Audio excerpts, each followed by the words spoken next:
This is breaking news. Governor Cuomo is giving an update on coronavirus in New York. Let's go to that now. That way. Oh, this has been going on a long time. It's only been going on 282. Glass half full, glass half empty. I want to thank New Yorkers and all the people who gave me great birthday wishes. My birthday was yesterday. People were curious. I was 39 years old. Again, I'm just going to repeat that number 39. I like it, so I'm going to sit on that for a while. But I had as great a birthday as you can have in this new normal. My daughters came up. It was all great. Dog gave me a bone. We have a special guest with us today, Dr. Anthony Fauci. Dr. Fauci, I like to call America's doctor.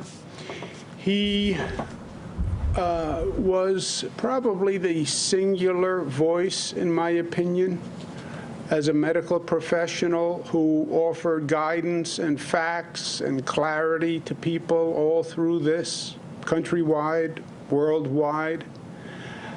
He always stuck to the science. He always stuck to the facts. He was clear when it was difficult news. He offered the facts.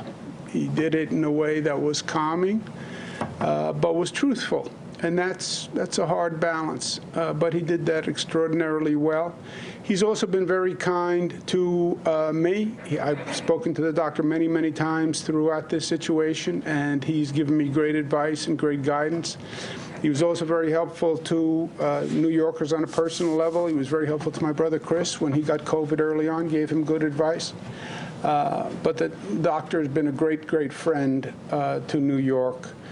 I'm just worried when the doctor sends us the bill for all the consultation that he gave us. But you know what, doctor, maybe you could take the, just to ease bookkeeping, you take the Cuomo consultations, me and my brother, put them together on Chris's bill, send Chris the bill. He's a very generous person, my brother Chris, so I'm sure that'll be fine with him. Doctor, let me give you a sense of where we are and give you the facts today, and then I'd like to ask you a couple of questions to get your advice on where we go forward as this situation changes. Our positivity rate today, without what we call microclusters. Microclusters are the high problem areas in our state, which we have localized, and we have special strategies in them. And they have a higher percentage rate than the rest of the state. They're small zones, but they're intense positivities. Statewide, without those zones, we're at 4.2. If you add those zones in, we're at 4.7. The positivity in those high intensity zones is 6.5. We did 152,000 tests yesterday. On a Sunday, tends to be our lower testing day, but we still did 152,000 tests. 80 New Yorkers passed away. They're in our thoughts and prayers. 160 additional hospitalizations, 22 ICU, and 13 intubations. Our RT, we estimate at about 1.2 now. When you look across the state, you see a very varied picture. This is number of people who are hospitalized, and we look at the percent of the population that is hospitalized. So, for example, the highest percent of hospitalization is actually upstate. Finger Lakes, that's Monroe, Rochester area, Buffalo, Western New York, Central New York. You come down to New York City, Long Island, we actually have a lower rate hospitalized than upstate, which is an exact flip of where we were in the spring. Spring, we had a largely downstate situation, and upstate, the situation was much better. New York State, we've done a couple of things that are different than other states. In New York, the state sets all the policies on close down. The state keeps numbers that are determinative of the policies. We don't do it on a county or a city level. This, to me, avoids what I call the hodgepodge effect. Hodgepodge is a technical medical term that we have here in New York. We also apply it to government. Hodgepodge, just a discoordinated mess. It also reduces forum shopping. You know, when you see states where one county's open, one county's closed, you want to go for dinner, you go to the neighboring county. You want to go get a haircut, you go to the neighboring county, which only increases the number of people traveling, which is exactly what you don't want to do. And it reduces the confusion. We're also then taking it to the next level. We try to coordinate with surrounding states. So if I'm going to close restaurants, I try to coordinate it with New Jersey, Connecticut, et cetera, because if I close a restaurant but you live in Brooklyn and you can drive to New Jersey, then all I did is increase the traffic in New Jersey. It's not a perfect coordination, but in lieu of a national set of firm guidelines, which is frankly what I would have liked to see, we have come up with a regional compact of guidelines. We have been very transparent and communicative with New Yorkers. We have websites. I give them numbers every day. I wanted them to hear the facts. If anything, I've been accused of being overly communicative, especially at home. But the more facts people know, I think, the better. And we have been religious about following the data and the science. We do more testing than any state in the United States, by far. We have more data points by far, and we rely on the data. And it's not anecdotal, it's not political, it's not an opinion. And we also started something called the Surgeon Flex Public Health System Management, which is something we're going to be implementing in an increased way today. Surgeon Flex is not the most creative name, but what it says is we surge and we flex the hospital system in the state. We start with 54,000 hospital beds statewide. We can then mandate by the Department of Health, Dr. Howard Zucker to my left, Jim Malatras to his left, Gareth Rhodes to my far right, Melissa DeRosa to my right. You know, Dr. Zucker and Melissa, you've worked with them. But Dr. Zucker can order a 50% increase in beds, which we've done before. Dr. Zucker can order no elective surgeries, which we have done before.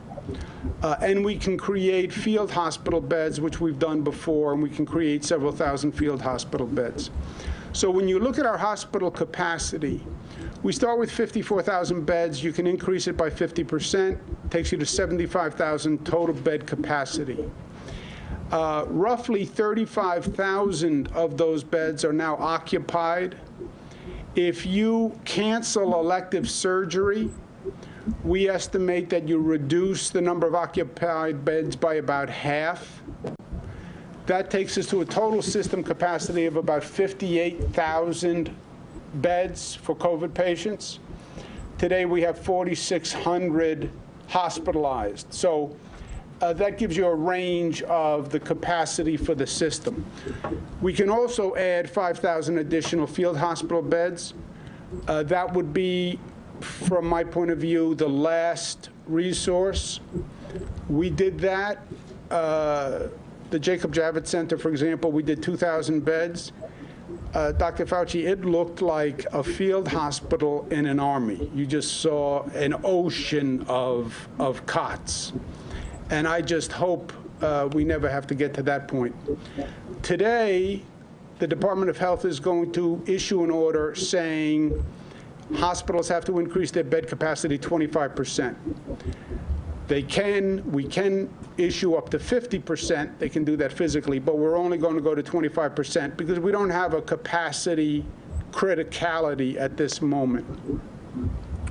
We are aware of staff resources. The staff comes into this stressed, right? They had, you want to talk about a long year. Nurses, doctors, hospital workers, 1199, they had the longest year of anyone. So they come into this stressed. We're going to ask retired doctors and nurses to sign up, and we will automatically re-register them in the state without cost. We believe we can get about another 20,000 nurses and doctors from this mechanism. And then the flex on the surgeon flex is we have 215 hospitals. What happened in the spring, interestingly, was not that the system was overwhelmed. Individual hospitals got overwhelmed. And the individual hospitals did not have the capacity to balance patients. Frankly, this was an education for me. So you have public hospital systems. And let's say you have a public hospital system that had 10 hospitals. One hospital gets overwhelmed. They did not have the capacity to balance those patients among their other 9 hospitals, right? So even in the public systems, before somebody walked into one hospital that was already overburdened, they didn't say, hold on, I'm going to put you in an ambulance and drive you to my sister hospital that has less volume. What our flex says is those hospitals have to flex patient load and share it first within their system. We also shift patient load among private hospitals, which was, frankly, more unorthodox, right? You go to NYU Langone, you think you're going to NYU Langone. What we say in the flex is if NYU Langone is filled or at capacity, we're going to transfer you to Mount Sinai or another hospital. And then we actually have the capacity to shift between public and private systems. None of this has been done before. It was highly disruptive for the hospital management system. But we started it in the spring. It went fine enough, and we now have had more experience in it. We've started the flex management system, where every night we get an inventory from every hospital doctor. How many patients do you have? How many ICU beds do you have? What capacity do you have? And we do that on a daily basis. If our hospital capacity becomes critical, we're going to close down that region. Period. We call close down a red zone. What is critical hospital capacity? Our formula is if your 7-day average shows that within 3 weeks you will hit critical hospital capacity, we close you down. So if your 7-day average says if that continues for 3 weeks, you're going to hit critical hospital capacity, we close you down. We want that 3-week buffer. And then we call critical 90% of your hospital capacity. So a little complicated. If your 7-day average says if it continues for 3 weeks, you're going to hit 90% of your hospital capacity, close down. CDC changed their guidance on Friday. Some have been critical about the changing guidance from CDC. I'm not. I believe as the facts change, your opinion changes. As the facts change, your strategy should change. I don't have a problem with that. But they offered additional guidance on indoor dining, especially. And we're going to follow their guidance. If after 5 days we haven't seen a stabilization in a region's hospital rate, we're going to clamp down on indoor dining. 5 days, if the hospitalization rate doesn't stabilize in New York City, we're going to close indoor dining. We're now at 25% in New York City. In the rest of the state, any region where the hospitalization rate doesn't stabilize, they're now at 50% capacity indoor dining. We're going to go to 25%. We have zones that are called orange zones where it's already closed. That wouldn't apply here. Bottom line for us, I see it as hospital capacity versus vaccination critical mass. I think that's the ultimate bottom line. Can your hospitals handle the increase until you start to see a reduction from the vaccinations? On the hospital capacity, do everything you can do to slow the spread, and then at the same time accelerate the vaccines. The frustrations we're seeing here, we estimate over 70% of the spread is coming from small gatherings, and that's a problem. We're going to go through the holiday season. I think there's going to be more small gatherings. I've been talking until I'm blue in the face about the apparent safety of being at home, the apparent safety of being with your family, but that can be misleading. Your brother, your sister, your mother can love you, but they can still infect you. I know you think you're sitting in your living room and you're safe, but your living room is not really a safe zone. This isn't a political question. Trump's CDC and the Biden advisors all agree on the small gathering guidance. But it's about personal responsibility and community concern, and I'm telling you, compliance is a major issue for us here. I'm also frustrated that we see polls that suggest a high percent of Americans are not ready to take this vaccine. 49% nationwide. Bigger problem in the black community. 57% say they're not ready to take the vaccine. But 75% to 80% needs to be vaccinated to hit critical mass on the vaccination. And that's a problem. If you have 50% saying I'm not taking it, but we have to hit 75 to 80. The good news is New York still has one of the lowest positivity rates in the nation. Only Maine, Vermont, Hawaii are lower than we are. And Maine, Vermont, Hawaii, beautiful states, but different than New York. They don't have the cities, they don't have the density, et cetera. So for us to be down that low is really good news. As a matter of fact, our worst region, our highest region in terms of positivity, is still lower than 41 states. So it's tricky because relative to everyone else, we're doing well, but the real question is, it's not a relative contest at the end of the day. It's how you're doing in your state. So to recap, we're going to monitor the hospital capacity. If it doesn't stabilize, we're going to reduce the indoor dining restrictions. We go to 0 New York State, 25% everywhere else. We close down if you hit critical hospital capacity. We're implementing the surge and flex.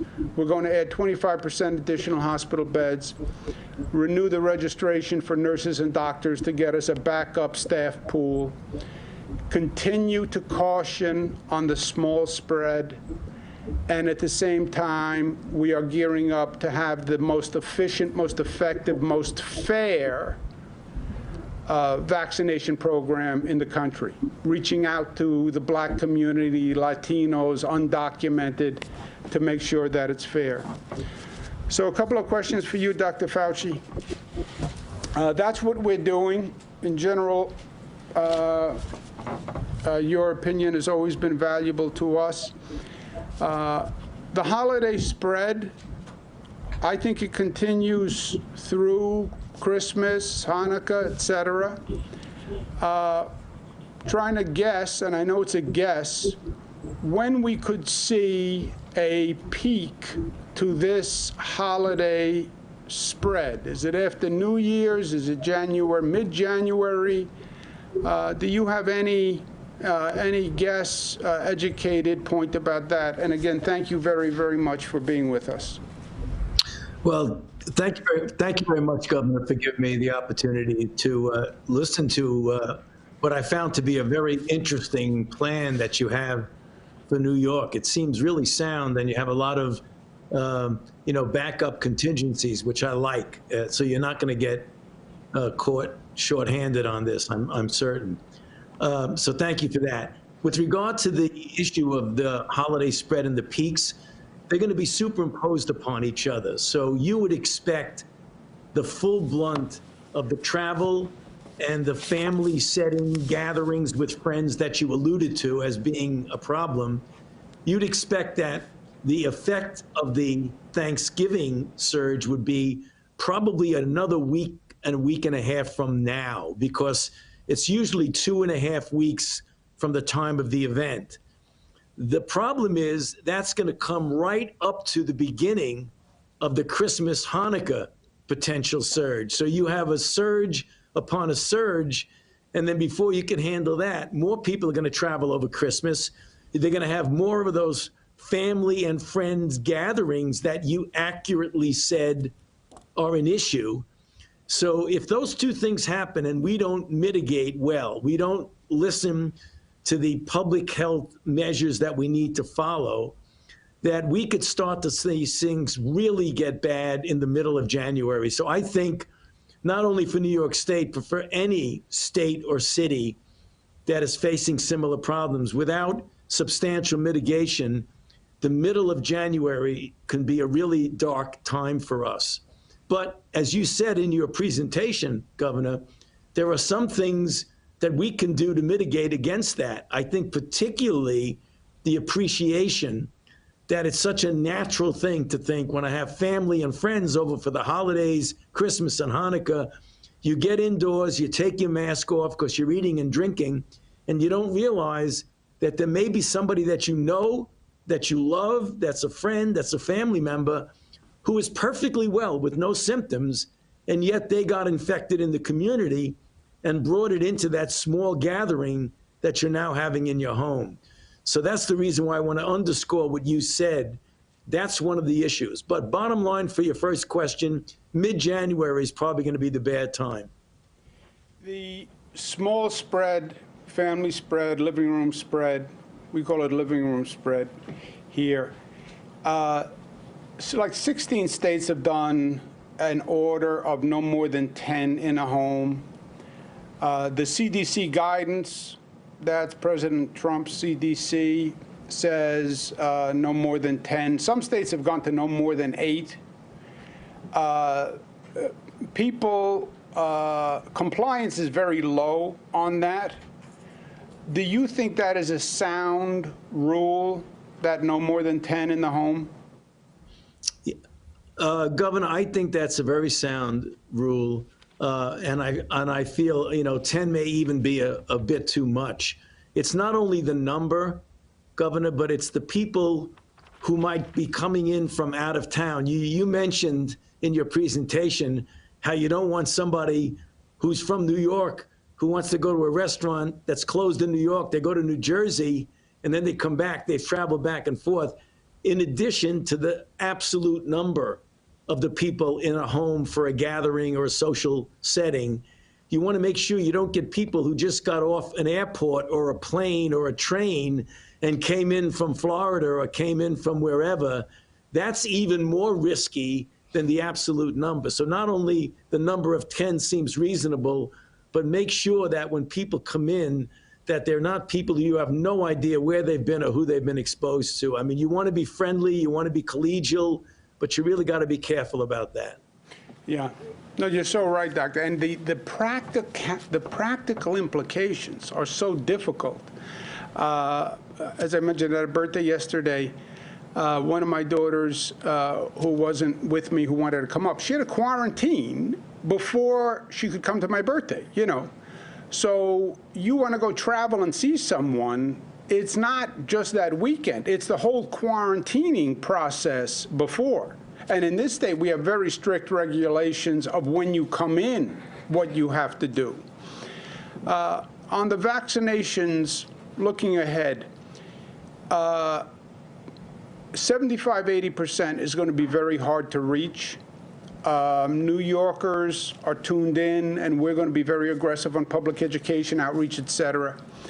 But what does your crystal ball say?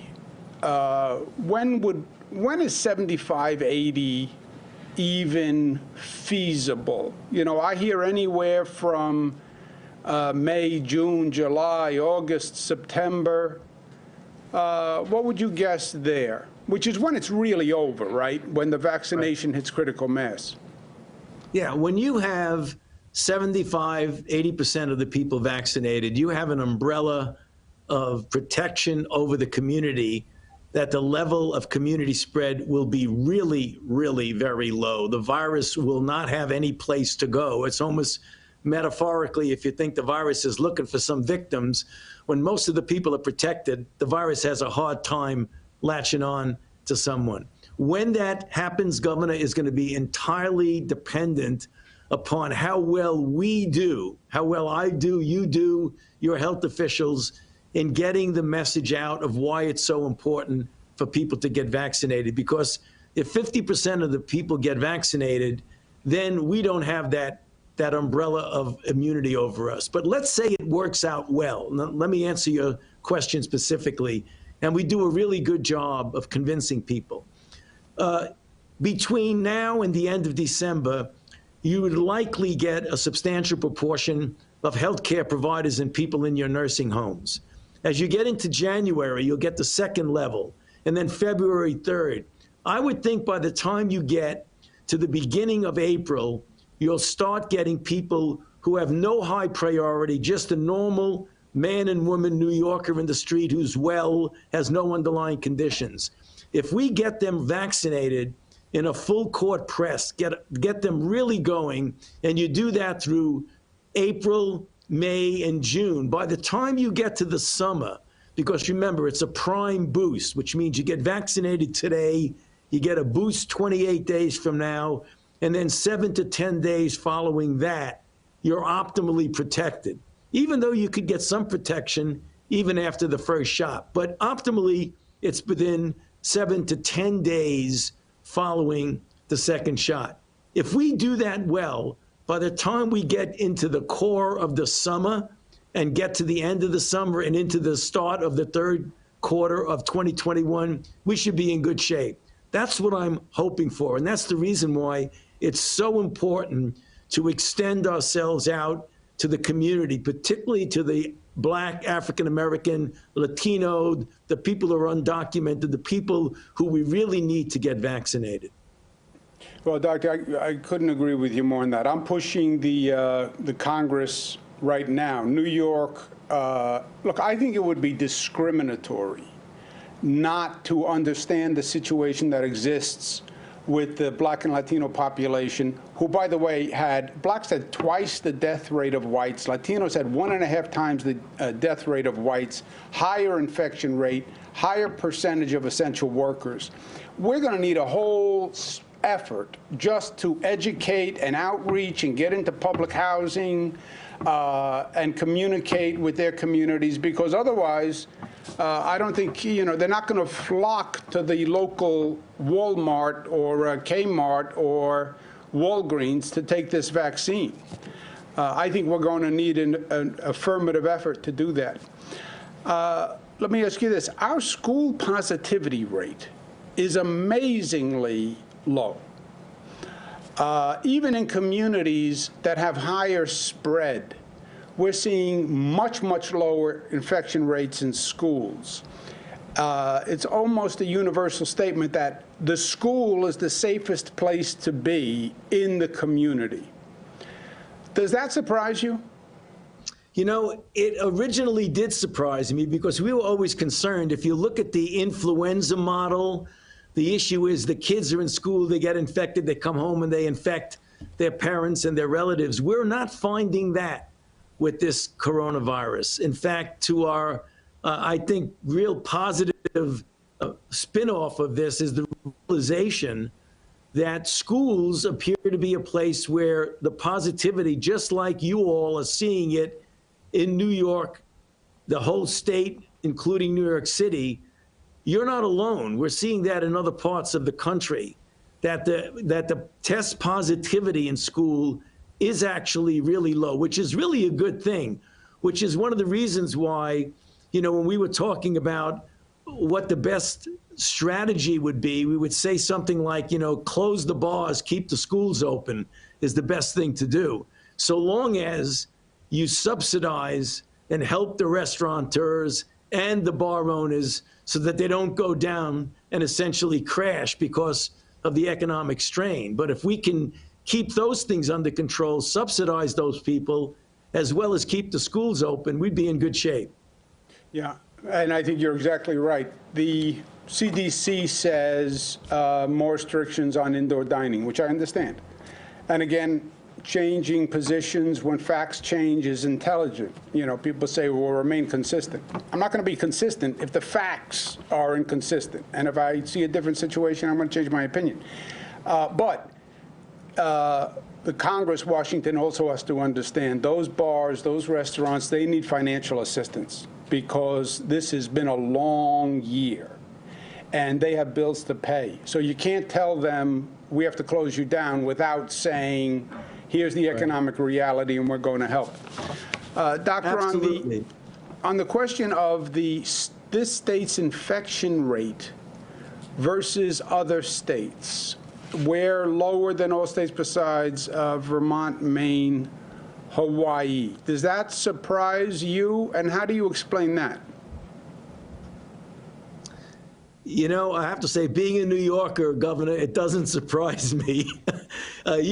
You guys, as you and I have discussed on many phone calls that we've had, you got hit, with a sucker punch right from the beginning when the cases came in from Europe and the Northeastern corridor, particularly New York State, particularly the metropolitan area, got hit really, really badly.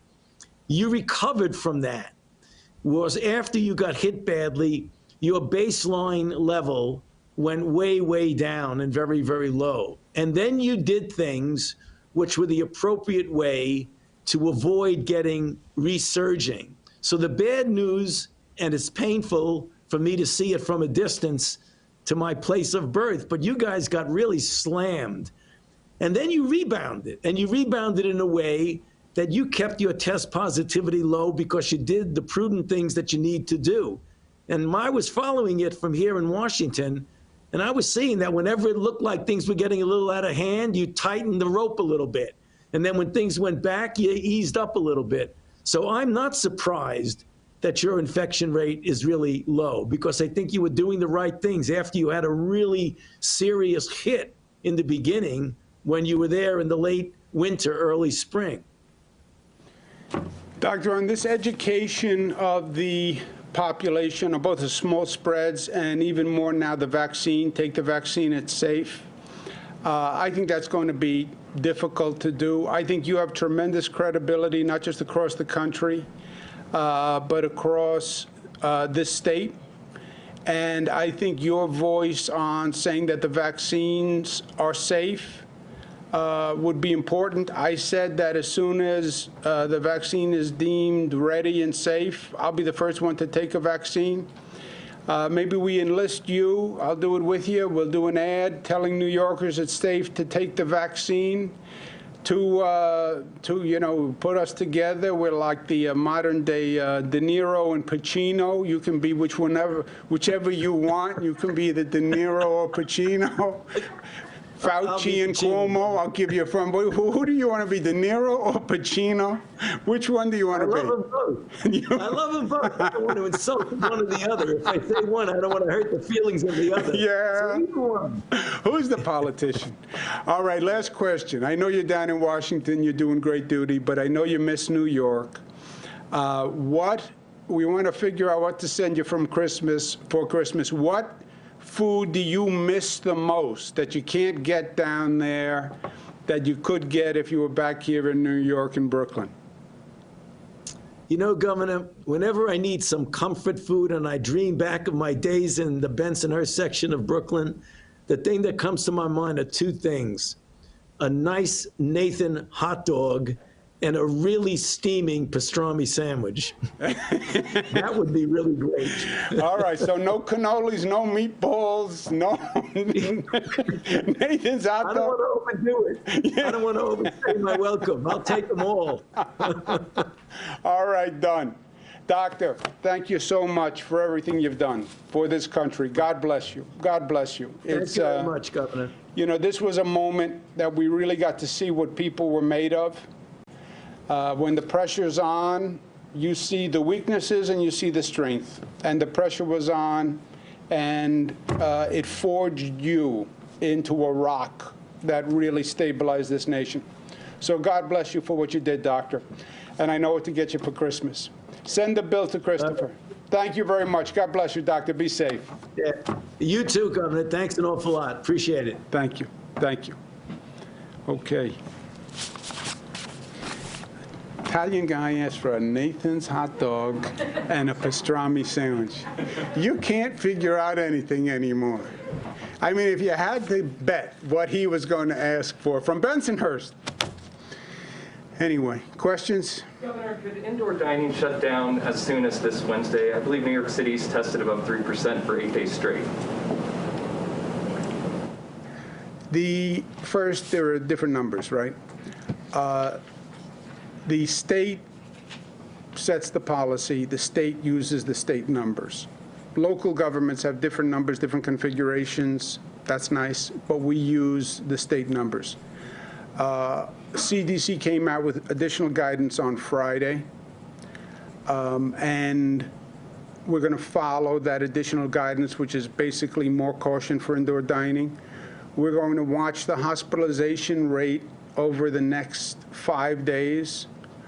If that hospitalization rate doesn't stabilize, which frankly I don't expect it to, I think Dr. Fauci is right. You're seeing the Thanksgiving wave is just starting to break, and then the Christmas, Hanukkah, Kwanzaa wave is going to start. So I don't see it.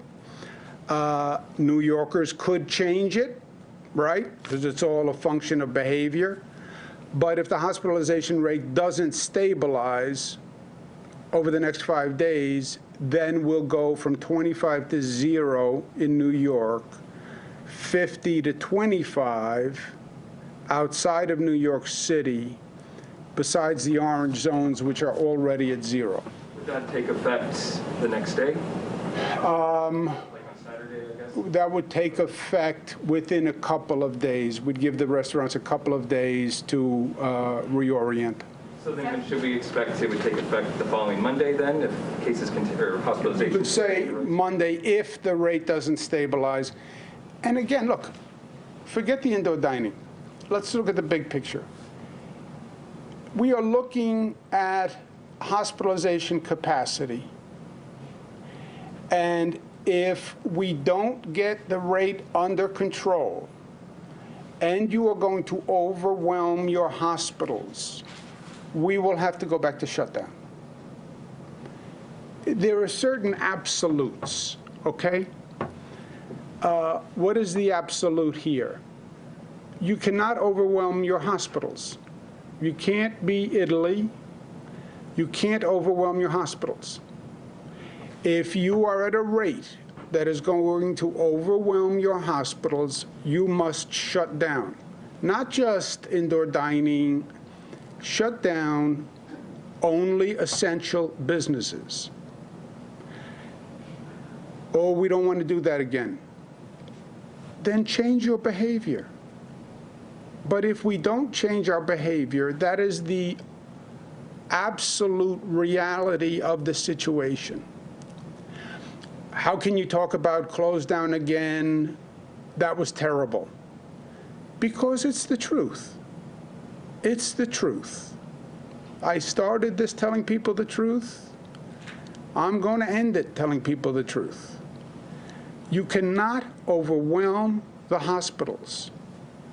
No state is better than we are at managing the hospital system. By the way, no other state does that surge and flex plan. So we will manage the hospital system as well as it can be managed. But if you're going to overwhelm the hospital system, then we have no choice but to go to close down. Okay. Now, Dr. Fauci, just to get the full parameter here, right? because we look at these day to day, but it's not really day to day. Look between now and vaccination effectiveness. That's the window we're looking at. We're looking at December, January, February, March, April, and then April, as Dr. Fauci said, you start to do the general population. Between now and then, slow the rate of spread, slow the rate of hospitalization. If you overwhelm the hospital capacity, you will have to go back to shut down.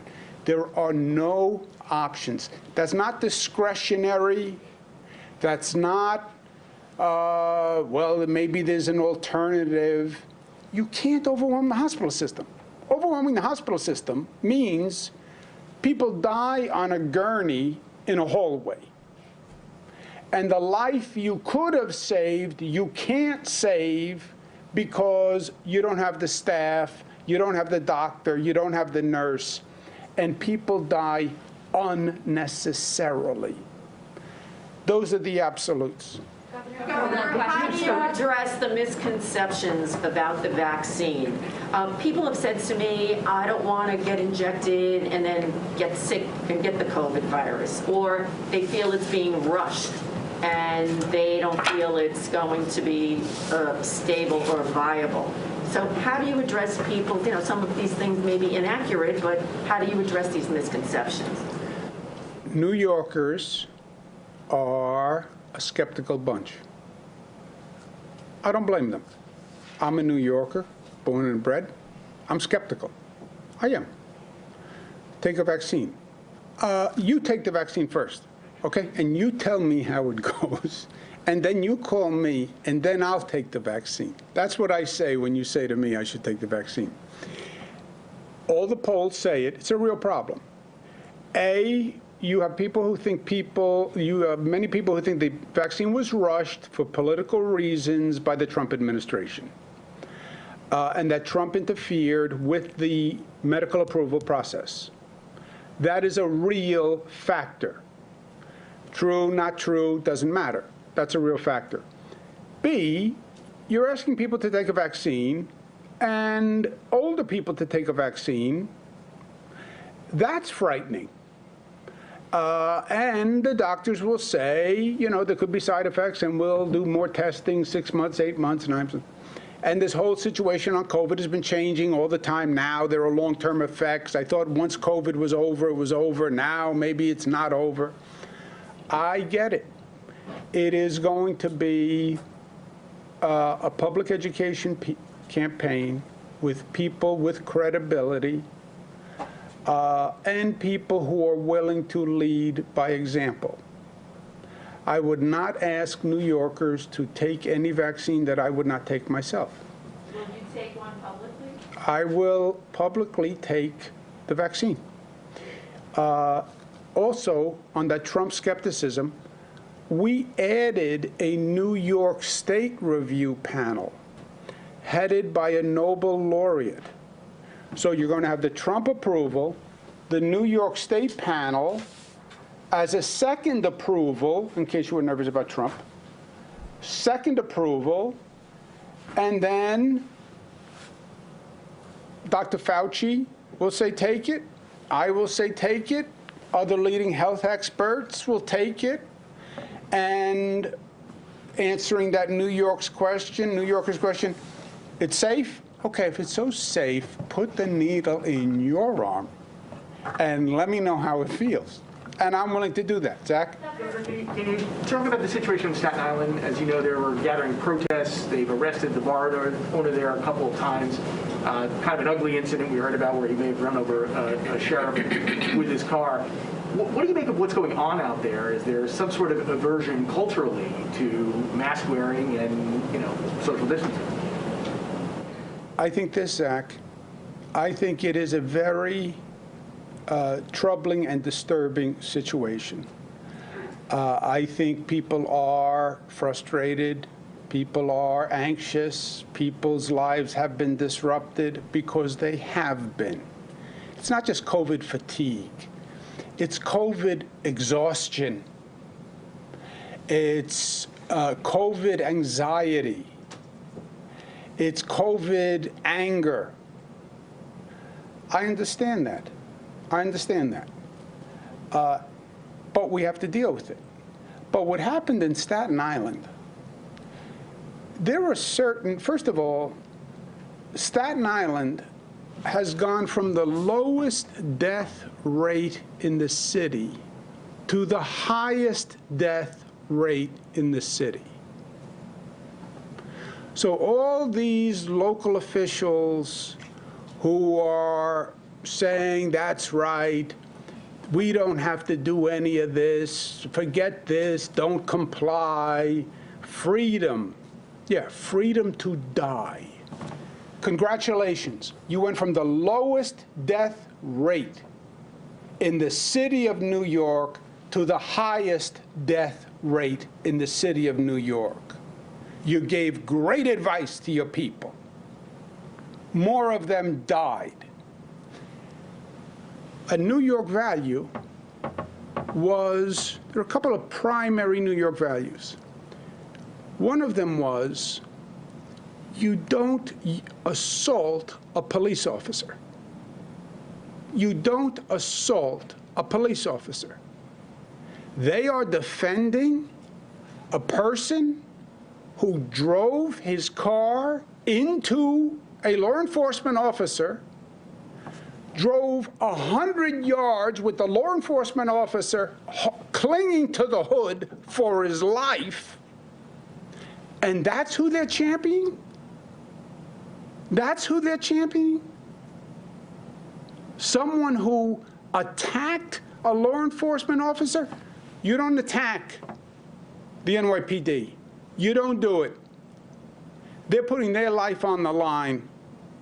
You don't attack them. You don't attack a law enforcement officer who's doing his or her job. And when you have someone who drives their car into someone, could have killed him, hospitalizes him, how dare you? What signal are you sending when you glamorize that type of behavior? Yeah, that's right. Run over the police. What? What? Who says that? Who's ever said that? Well, we're not going to comply. Congratulations. You represented your people well. More have died. Go back and campaign. We went from the lowest death rate in the city to the highest death rate in the city because of my advice. Congratulations. Congratulations. No, it's repugnant to the values of any real New Yorker. You never assault a police officer. Tough guy drives his car into a police officer. No, that's disgusting. And a coward. Governor, we currently have a series of orange zones across the state that were set up using positivity rates. Are those now going to be altered or eliminated based on your new model using hospital metrics? The CDC guidance targets indoor dining, which we're following. The orange zone, the real difference between a yellow zone and an orange zone is the indoor dining and gyms and salons. Gyms and salons, on the numbers, we have so many protocols on the gyms and salons. They're not major spreaders on the numbers. It is about indoor dining. This is on top of the orange regulation. So this would supersede. So in other words, you'd close indoor dining in New York City in 5 days, which is what would happen in an orange zone. Marcia? So my question to you is this. You've said that you would, if the hospitalization rates don't stabilize, you would close indoor dining totally in New York City, and the rest of the state would go to 25%. From 50 to 25, except in the orange zones where it's already closed. Yes, ma'am. Have in your mind a number that of hospitalizations that would trigger your decision to do that? And also, so are you, and I want to make sure I understand this, so you're also saying that this is just indoor dining and bars. You're not going to go after gyms, hair salons, beauty parlors, nail salons, things This like is that. just indoor dining. The CDC has targeted the indoor dining as a spreader, and this is indoor dining. Stabilization is stabilization. Stabilization, stable. Where you are now, stabilize instead of going up, right? So this is stabilization. This is increasing. If your hospitalization rate now is whatever it is, let's say it's 4%, instead of going from 4 to 5, you'd have to stay at 4 and stabilize, so it's no longer increasing. Right now, it's increasing. What if it's stable in New York City and it goes up in Buffalo? It goes region by region. So if it's stable in New York City, then we're fine. If it doesn't stabilize and continues to increase, which it has been doing, which I expect it to continue to do, unless people change their behavior, then you would have a close down in New York City. Well, Governor, Does New York City, in other words, if it's stable in New York City, you don't invoke the indoor dining rule in New York City, or say it's stable in Westchester or Long Island, you don't invoke it there, but you invoke it in places where there's instability in the hospital system? It's region by region. That region's rate would have to be stable. Yeah, no, So am I asking is... No, that's correct. So, Marcia, we're looking at all of them by regions. That we've broken the state out into the 10 different regions. And when you're looking at hospitalizations, it's important to look at it regionally because, for example, in New York City, if you live in Brooklyn, you could go to a Manhattan hospital, right? So the hospital system acts more together regionally.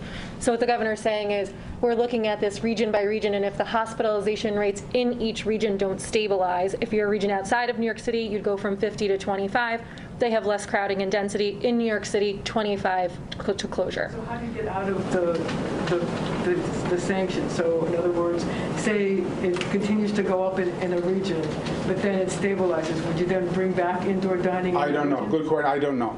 How would you, if you, how would you, when would you undo restrictions? Yeah, you would have to see a stabilization or a reduction. Frankly, we're looking at the opposite situation. We are looking at continued increases from now through mid-January. Did Dr. Fauci just say mid-January or late January? Mid-January? Because just think about it, right? You're still dealing with Thanksgiving. Thanksgiving runs right into Christmas, Kwanzaa, Hanukkah, runs right into New Year's Eve, New Year's Day. That's why I said when we got to Thanksgiving, remember I said it's not Thanksgiving, it's the beginning of 37 days of a holiday season.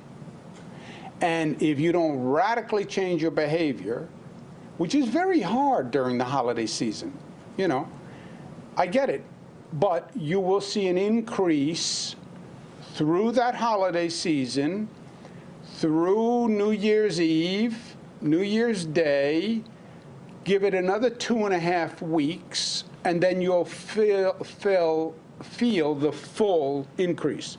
So I can see an increase right through mid-January, and then, well, what starts to decrease it? Hopefully you stabilize mid-January, and then the vaccine starts to kick in. But, you know, this is a road, nobody's been down. But that's, if you're crystal balling it, and that's what I heard Dr. Fauci to say and a lot of the projections to say. Dr. Zucker, is that? Yes, absolutely correct.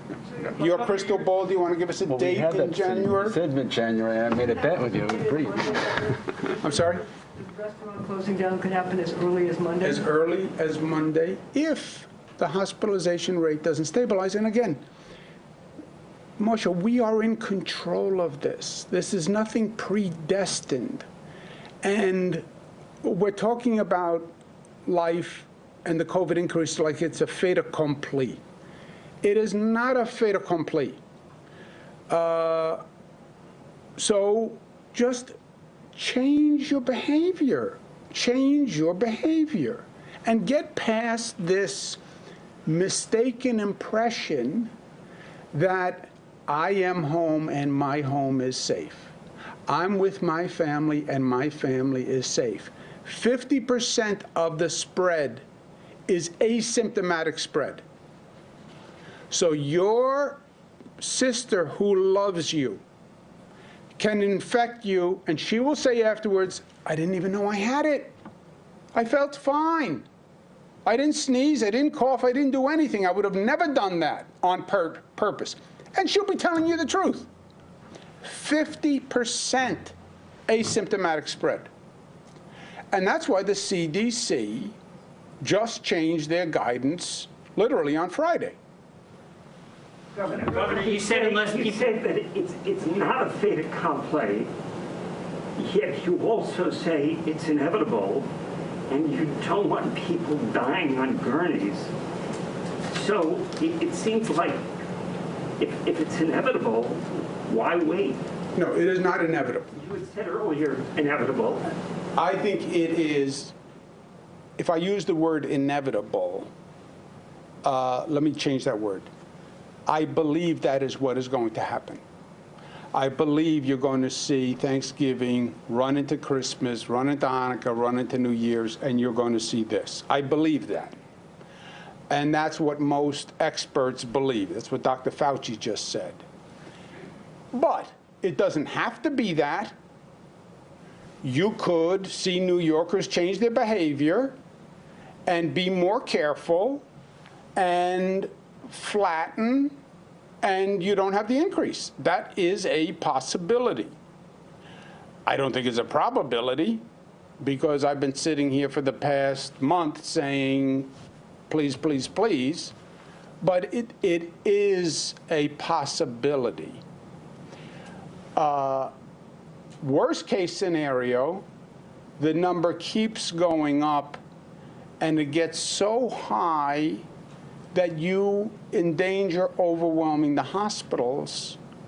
Then we have to hit pause and go back to closure. Oh, we don't want to do that, we don't want to do that.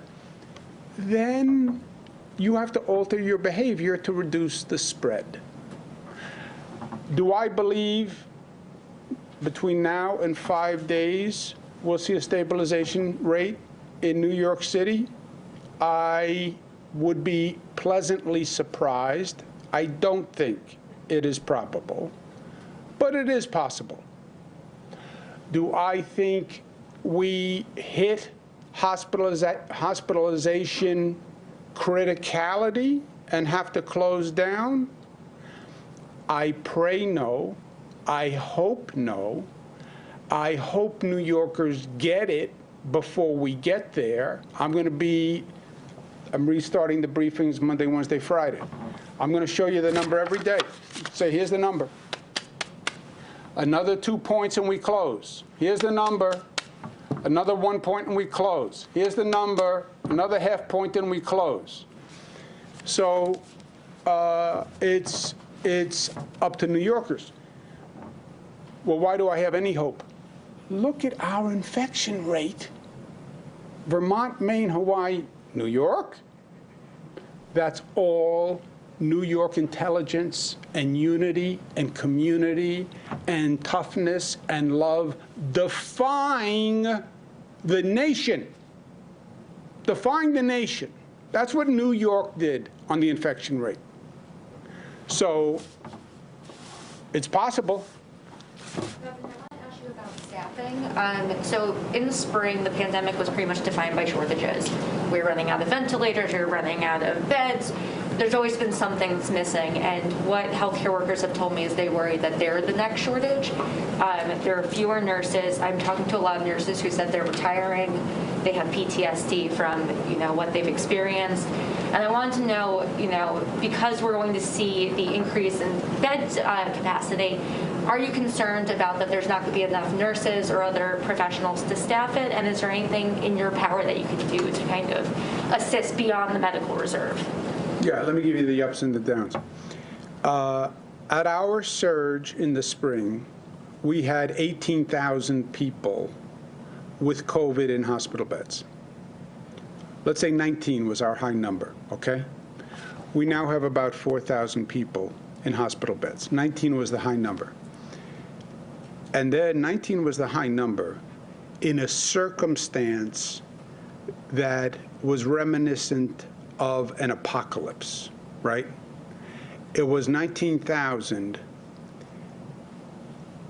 Dr. Fauci, I forget his word. He didn't say we got ambushed, sucker punch.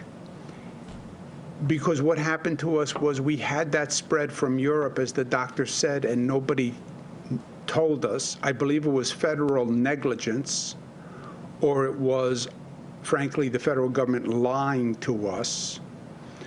But the virus spread to Europe.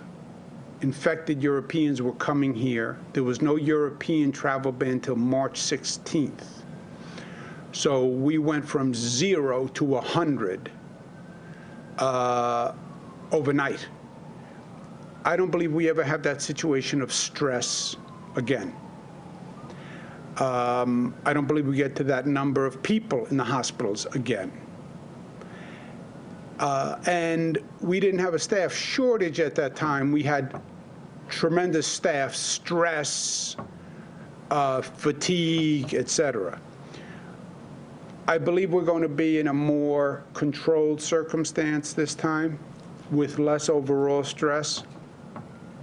I get the PTSD phenomenon.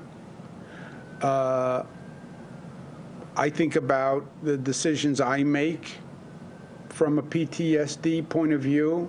I think about the advice I get from my staff, by the way, who I think have PTSD from the situation. And when you're looking at the numbers, are you looking at the numbers, or are you looking at the numbers with this filter of PTSD from the spring, right? But we didn't really have a staff shortage. We just were brutal on the staff, if you will. We're going to bring up the reserves. I think we're going to have, if I had to estimate, tens of thousands of retirees who will come help the system. And if we balance it better, remember what happened last time, and I had talked to Dr. Fauci about this before, but you guys have to appreciate this.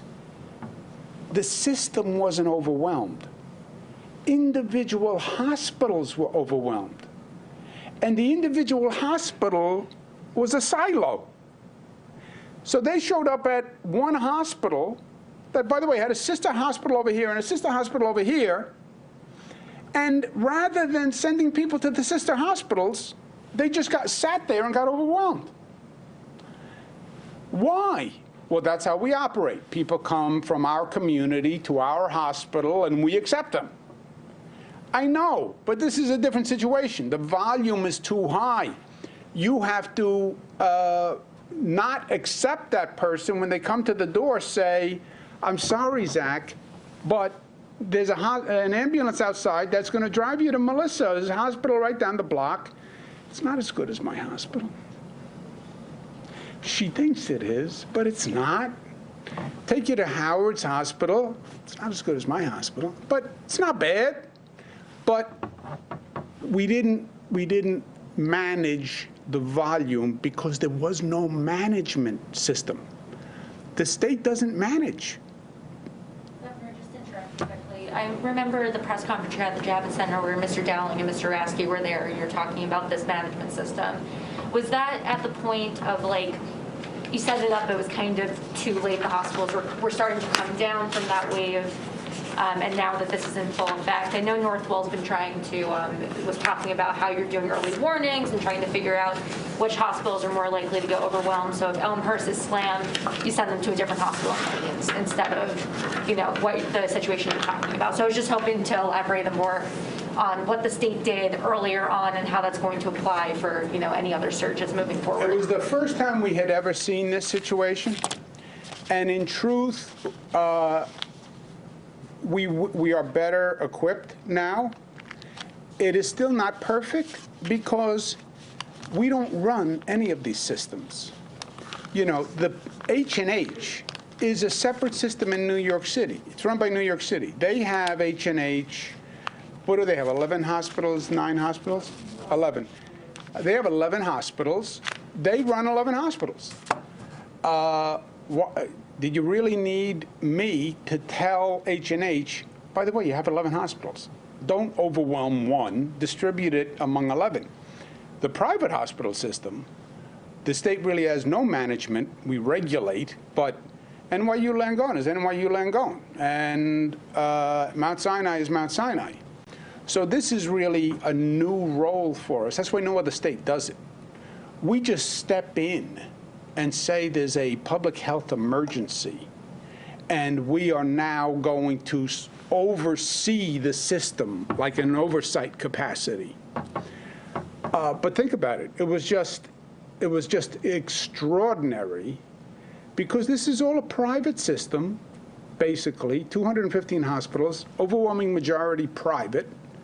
And then you have a couple of public systems. Suffolk has a public system. New York City has a public system.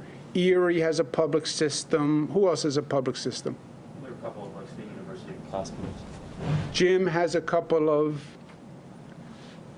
Jim's hospitals. I'm especially watching closely, because I don't believe he is a natural load balancer. Let's take one more. On the vaccine, the FDA is supposed to offer approval as soon as Thursday. Would the mechanics then be that once it's approved on Thursday, it gets loaded onto trucks, airplanes? How does it physically get to New York? And where do you first anticipate those vials arriving on Monday or Tuesday? It gets approved by Washington. The military, General Perna, is in charge of transporting it. They use FedEx, believe it or not. Another company called McKinnon. Do you remember the name of that other company? McKesson? McKesson. They transport it. As soon as the federal panel meets, our New York panel has already been talking to the FDA. Our New York panel will review the FDA while the vaccines are in transport. The New York panel will act, assuming they approve it. The trucks roll. We then have the prioritization of where they go. Nursing home workers. Within the healthcare workers, there are about 700,000 healthcare workers. The high-risk healthcare workers, and those are the first 3 tranches. And frankly, we're not beyond the first 3 tranches, which will take weeks and weeks to get beyond those first 3 tranches. I have to go to work. Do we bring it into Javits? Like, is there a center? They will distribute, the feds distribute wherever we ask them to distribute, and we then have regional distribution plans from there. Thank you.